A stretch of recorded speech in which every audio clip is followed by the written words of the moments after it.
Wankawan TV1. Assalamualaikum warahmatullahi wabarakatuh. Shalom, salam sejahtera bagi kita semua.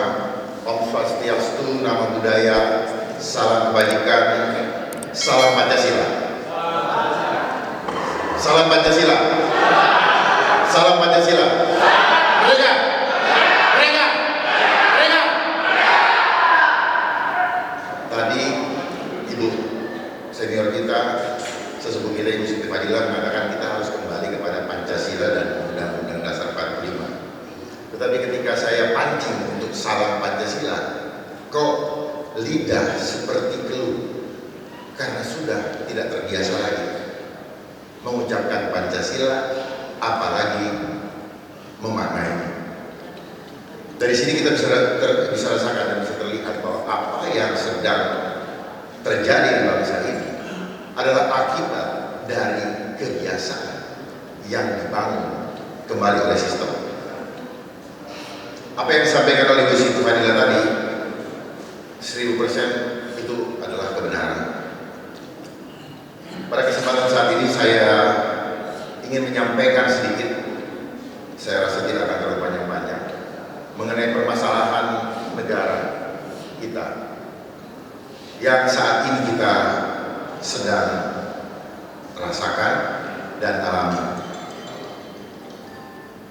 Kalau saya uraikan di sini tentunya akan terlalu panjang karena permasalahan bangsa kita itu sudah sangat kompleks dan sudah berada di bawah titik nadir, di mana tanpa kita sadari bahwa semua yang kita lewati ini bukanlah terjadi secara alami, tetapi terjadi by design. Bagaimana? Kenapa sampai saya mengatakan by design? Sejak Indonesia kembali bergabung menjadi anggota United Nations atau Perserikatan Bangsa-Bangsa, maka sejak itulah sistem kapitalis di setiap negara, 194 negara di bawah United Nations, harus meratifikasi konvensi internasional untuk diterapkan, diadopsi dalam setiap regulasi yang ada di bangsa. Jadi kuncinya adalah regulasi. Kita tercipta dengan karakter seperti ini saat ini karena regulasi yang dibuat untuk mengawal sistem yang diinginkan. Mari kita sama-sama sadari itu. Selama ini kita, kata orang Jawa, bisu-bisu, ngomel, gerundel, tapi kita tidak pernah mau membuka apa akan masalahnya. Jadi sistem kita yang ada adalah sistem kapitalis. Sistem kapitalis adalah sistem yang menjadikan individu atau manusia menjadi objek dominasi dan objek eksploitasi. Untuk itulah regulasi-regulasi yang dibuat khususnya ketika terjadi amandemen Undang-Undang Dasar tahun 2022, maka disitulah pintu masuk seluruh regulasi yang sama sekali tidak berpihak kepada kepentingan rakyat. Otomatis rakyat saat itu pun tidak berdaulat lagi. Dan sampai saat ini kita menuju kepada kehancuran bangsa yang semakin tak terbendung, manakala kita hanya duduk diam berpangku tangan tanpa melakukan pencegahan agar supaya kehancuran bangsa tidak semakin dahsyat seperti yang akan terjadi di depan mata tidak lama lagi. Bagaimana sistem kapitalis itu bisa terinfiltrasi ke dalam sistem setiap negara, seperti yang saya sampaikan tadi, melalui konvensi internasional yang sudah dibakukan jawabannya atau keputusannya, dan setiap negara hanya menandatangani. Sehingga ketika kita melakukan konvensi di luar negeri, negara diundang, yang hadir hanya jalan-jalan, pulang-pulang, tanda tangan. Karena jawabannya atau keputusannya sudah disiapkan. Tetapi kita sebagai bangsa yang senang dengan internasional, ketika kita pergi ke luar negeri, kita merasa bangga mewakili bangsa. Tetapi sebenarnya kita tidak bekerja untuk bangsa ini. Kita hanya menghabiskan anggaran-anggaran dan pada akhirnya pulang-pulang membawa laporan yang sudah disiapkan oleh mereka, dibawa ke bangsa ini untuk diratifikasi menjadi regulasi-regulasi yang kita hadapi atau rasakan saat ini. Bagaimana regulasi ini bisa terimplementasi di bangsa ini? Mereka menggunakan namanya badan khusus United Nations, seperti UNESCO yang bergerak di dalam bidang pendidikan dan hiburan, UNICEF, ILO, sehingga terjadinya Undang-Undang Cipta Kerja Omnibus Law. Apalagi WHO, sehingga terjadinya Undang-Undang Kesehatan Omnibus Law. Apalagi itu International Technology United, itu untuk apa? Untuk mengatur regulasi di dalam bidang teknologi, khususnya teknologi informasi dan komunikasi. Jadi semua diseragamkan. Ini yang harus dipahami oleh kita semua, termasuk adik-adik yang sedang kuliah. Itu sistem dari barat, ya, sistem dari barat, bukan sistem bangsa kita. Bayangkan sistem bangsa kita, sistem agama dari Timur Tengah, sistem pendidikan dari barat, sistem hukum kita dari Eropa kontinental, sistem ekonomi kita dari Adam Smith. Lalu bagaimana dengan bangsa kita? Nol. Lalu kenapa kita biarkan terus seperti ini? Karena kita adalah budak melalui sistem, tapi kita tidak sadar. Karena kita dikasih pangkat, dikasih gelar, untuk apa? Untuk menyerahkan kita punya harga diri hanya demi kebanggaan semu.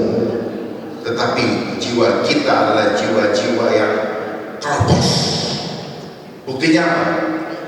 Kita akan takut semua, karena kita tidak mengenal jati diri kita sebagai ciptaan Tuhan yang Maha Esa. Kita lupa dengan Tuhan yang Maha Esa.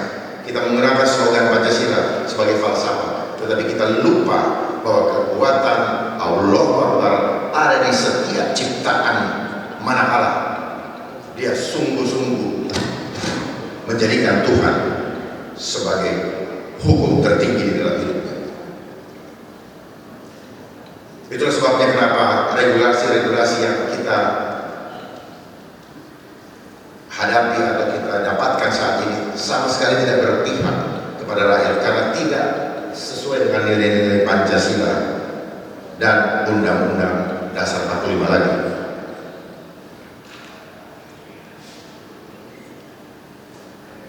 Kita lihat sekarang,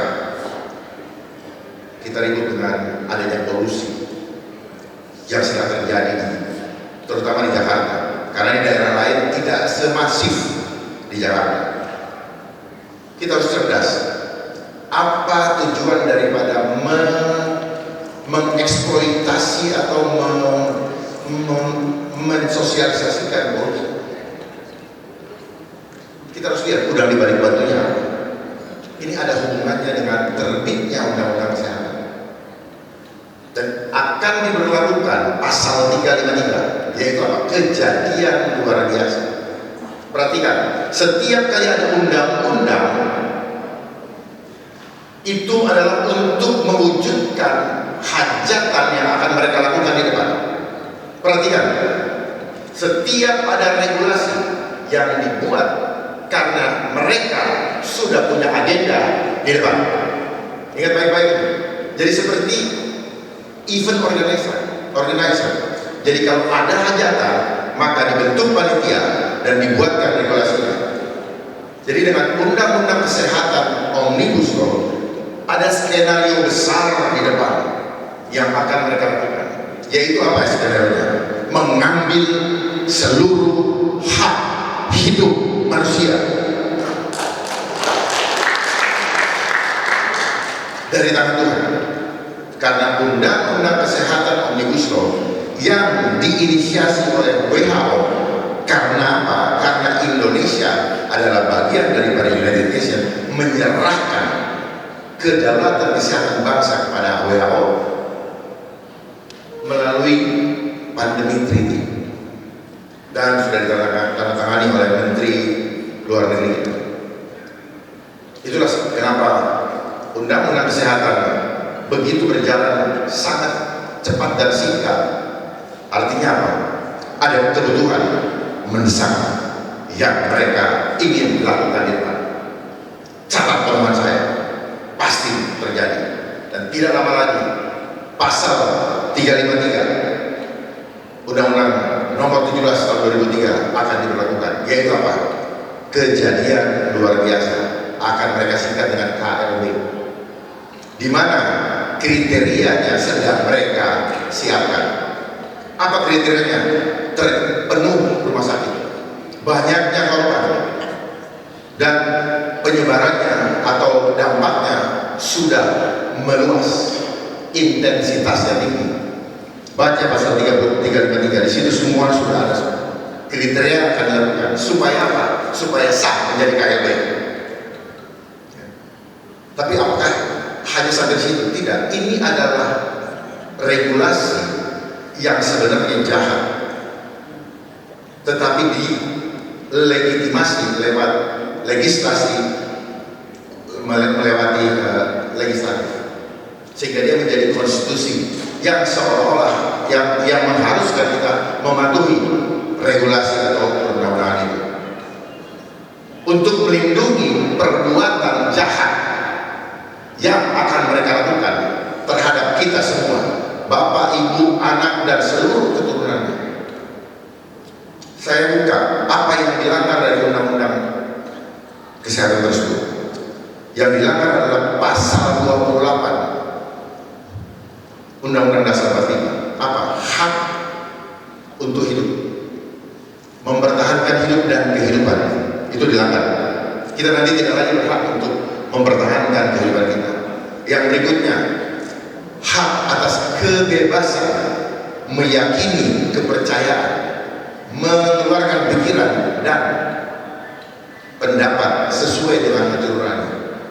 Karena di dalam pasal 4 huruf H ayat yang kedua, keadaan kita tidak bisa menolak upaya kesehatan dan pelayanan kesehatan. Artinya apa? Kita dipaksa. Kita tidak lagi bisa hidup di bangsa ini yang mempunyai falsafah Pancasila, meyakini iman kepada Tuhan. Jangan dianggap seperti ini, Pak. Ini adalah undang-undang yang terjahat dan terakhir yang akan terjadi di bangsa ini. Saya sampaikan ini karena saya cinta dengan bangsa ini. Saya tidak mau kita mati bukan berdasarkan keputusan iman kita. Ini tidak sekedar regulasi biasa. Ini regulasi yang akan mematikan hak hidup kita. Berikutnya di dalam pasal 28 Undang-Undang Dasar 45 huruf yang hak atas perlindungan diri pribadi dan keluarga atas ancaman ketakutan dan perlakuan merendahkan derajat manusia. Kemudian hak hidup sejahtera lahir dan batin hilang. Hak atas jaminan sosial. Hak, jaminan sosial adalah hak yang ditulis dalam konstitusi yang harus diberikan kepada rakyat. bukan rakyat wajib mengikuti dengan mendaftar dan mengeluarkan sejumlah uang. Jangan dibalik. Itu yang mereka bikin dengan menjadi BPJS. Jangan dibalik. Hak atas pendidikan, pendidikan tidak perlu bayar. Itu konstitusi. Jadi anggaran-anggaran yang ada harus dialokasikan dulu untuk pendidikan dan kesehatan. Nah, di masa 5 tahun ini, WHO betul-betul menjadi sangat eksis. Kenapa mereka mainkan WHO? Karena peperangan ini bukan lagi peperangan fisik, tetapi peperangan by system. Dan mereka membuat isu kesehatan. Catat baik-baik, kenapa kesehatan? Karena kesehatan ini berhubungan dengan tubuh manusia. Kalau tanpa isu kesehatan, maka mereka tidak punya hak untuk menyentuh tubuh kita. Saya beri contoh bagi saudara-saudara saya yang Muslim, ketika dilarang untuk memakan daging yang dinyatakan haram, maka tidak ada satupun manusia di dunia ini yang boleh berhak memaksanya. Lalu kenapa dalam undang-undang ini semua tidak bisa ditolak? Lalu di mana hak kita untuk bebas meyakini keimanan kita? Mari kita berdebatkan. Saya siap untuk berdiskusi dengan siapapun juga demi membela hak hidup manusia. Apa yang sedang kita perjuangkan ini? Apa kita membela keluarga kita? Tidak membela siapa-siapa. Dan tidak perlu kita merasa berjasa, karena kita sedang membela hak hidup diri kita sendiri dan keluarga, dan dampaknya Indonesia akan selamat.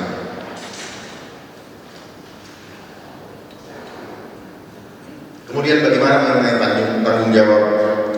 Itu tadi sekelumit tentang permasalahan negara. Kuncinya di regulasi. Regulasi muncul karena adanya infiltrasi asing lewat permainan United Nations melalui badan-badan khususnya di segala aspek kehidupan. Mereka membuat regulasi, dan kenapa itu dijalankan? Seharusnya kita bisa nolak walaupun ada undang-undang. Masalahnya kitanya udah bernama duitnya. Ya. Jadi kalau misalnya tanpa undang-undang dasar itu nggak ada masalah, tetapi kan ini yang melakukan manusia juga. Persoalannya kalau namanya undang-undang atau regulasi impor, itu duitnya huge,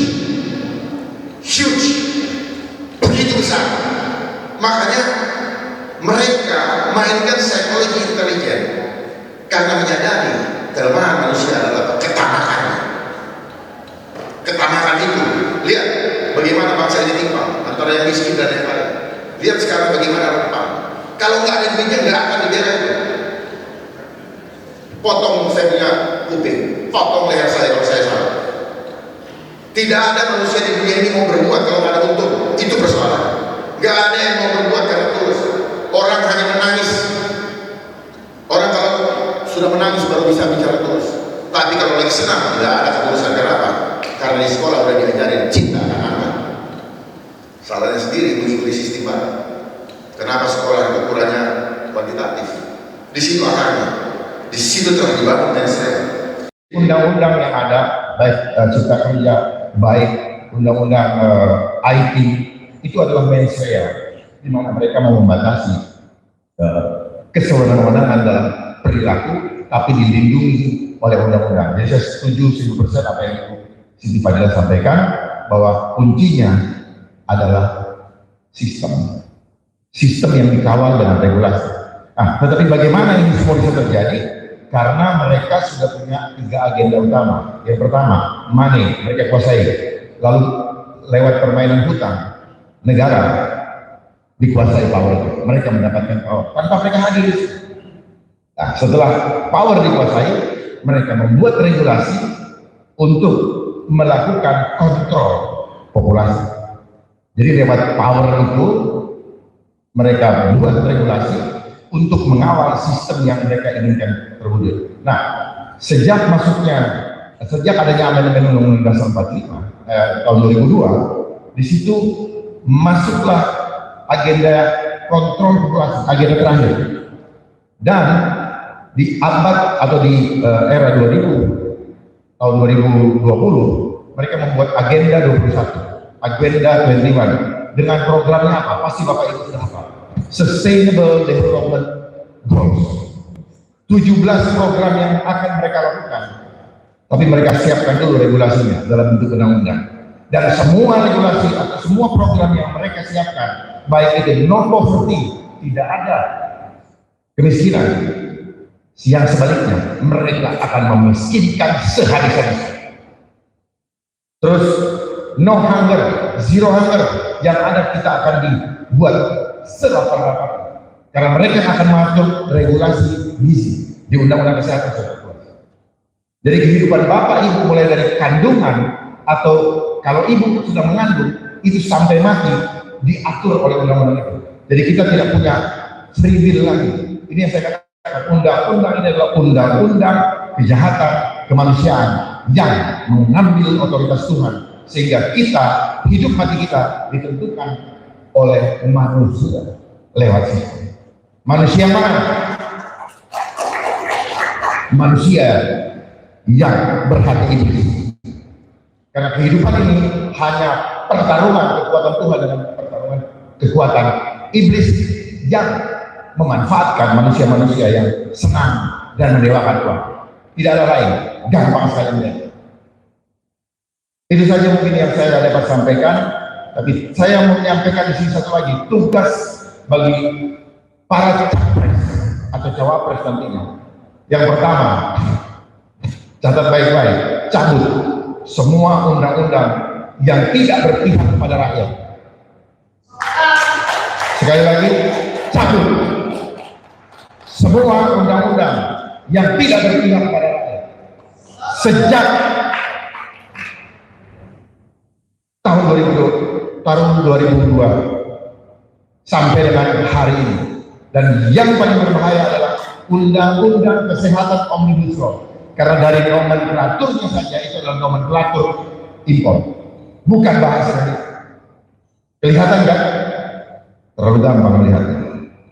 Yang kedua, selesaikan persoalan akut bangsa, yaitu hutang, sebelum menjalankan program-program yang muluk-muluk. Jangan menjalankan program yang muluk-muluk, menjalankan program yang muluk-muluk, tetapi dengan hutang juga. Maka Anda tidak pernah menyelesaikan masalah bangsa. Anda membebani rakyat dengan pajak yang tinggi. Seperti sekarang, bahan bakar naik untuk dibebankan kepada rakyat, di mana rakyat tidak tahu uangnya dipakai untuk apa. Uangnya dipakai untuk membangun ini, membangun itu. Ya, kita tidak tahu di mana, disimpan di Singapura dan sebagainya. Perhatikan kenapa regulasi perbankan Indonesia berbeda dengan Singapura. Karena Singapura itu milik si asing. Supaya apa? Supaya mereka menampung semua hasil haram dari bangsa ini. Pernah nggak kita berpikir kenapa regulasi perbankan di Singapura dan Indonesia berbeda? Dan tidak pernah ada yang mempersoalkan. Kenapa? Sama-sama nolong. Makanya nggak mau ada yang ini. Tapi sama-sama bingung. Sekarang banyak orang ke Singapura ambil lagi itu, pulang ke Indonesia. Untuk apa? Bangun tempat usaha tipu-tipu. Untuk apa? Memanipulasi data. Jadi saya mau bukakan ini satu lagi ya. Memahami persoalan, lihat mereka orang-orang ilmuwan selalu menggunakan data empirik. Data empirik ini berdasarkan fakta. Pertanyaannya, faktanya alami atau settingan? Kebanyakan settingan. Lalu mereka membuat apa? Narasi akademis. Ya, itu aja. Untuk apa? Membenarkan perbuatan jahat yang mereka lakukan. Saya tidak mau lagi kita berpura-pura dengan hidup. Kasihan generasi muda yang hanya sekolah, tetapi diberikan doktrin yang menyesatkan, yang membuat negara ini masuk dalam jurang kehancuran. Semua dimulai dari sekolah. Jiwa korup itu tidak disuruh, tetapi didoktrin lewat apa? Kejar angka, kejar angka, kejar angka. Makanya kita senang dengan angka yang tertulis di kertas. Kertas ini nggak ada nilainya. Kalau nggak ada tulisan Bank Indonesia. Jadi kita tertipu dengan ilusi. Ini adalah hutangnya bangsa, hutangnya negara. Jadi uang-uang kertas yang ada di kantong Bapak itu adalah hutang. Tidak real. Nah sekarang yang tidak real akan dimasukkan ke apa? Digital. Saya mau sampaikan ini bagi-bagi yang memahami ini adalah sistem Dajjal. Makanya dia senang dengan kata digitalisasi. Digi itu artinya bilangan atau angka. Ya. Makanya nanti kita akan mati semua dengan undang-undang kesehatan. Karena apa? Undang-undang kesehatan itu adalah akan memastikan bahwa tubuh Bapak Ibu sekalian dan anak terkoneksi dengan IT. Yaitu yang disebut oleh mereka akan dipasang chip. Apa itu chip? Cellular Hybrid Internet Protocol. Jadi sel buatan yang akan terkoneksi dengan internet protokol. Makanya di dalam Undang-Undang Kesehatan di Ketentuan Umum Pasal 1 poin 13 halaman 17 disebutkan apa? Ada yang disebut kalibrator in vitro. Jadi fitrah kita akan dikalibrasi dan dimonitor. Lalu kenapa pakai istilah asli? Ya karena ini kepentingan asli, bukan kepentingan kita. Mungkin itu saja yang bisa saya sampaikan dan kiranya Bapak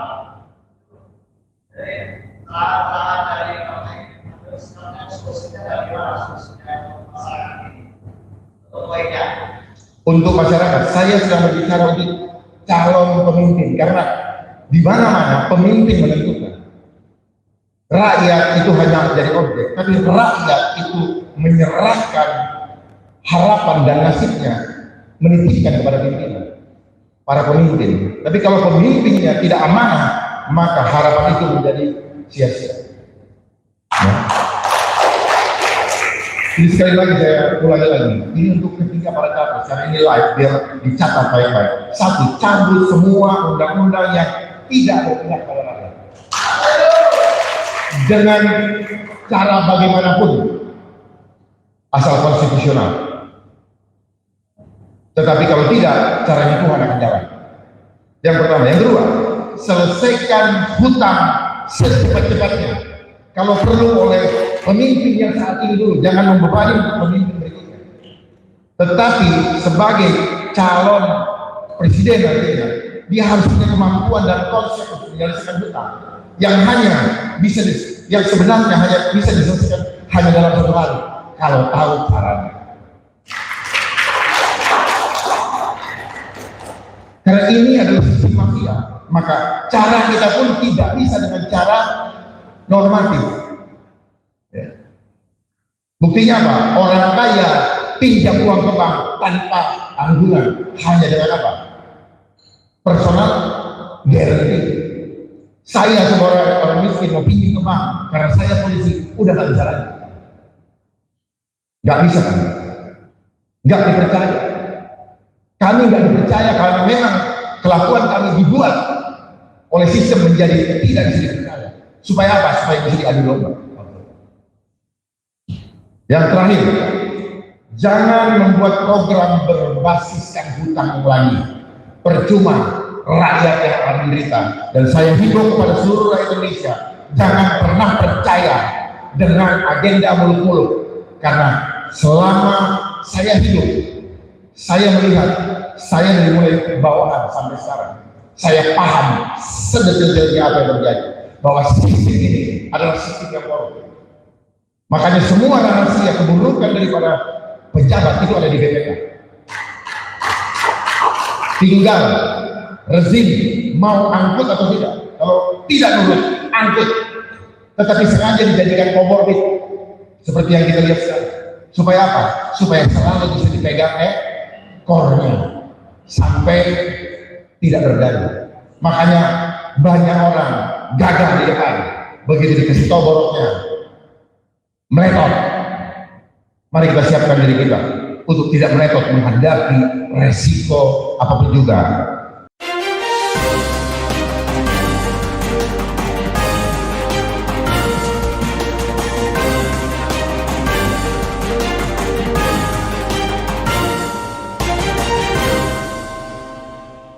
One Kawan TV 1.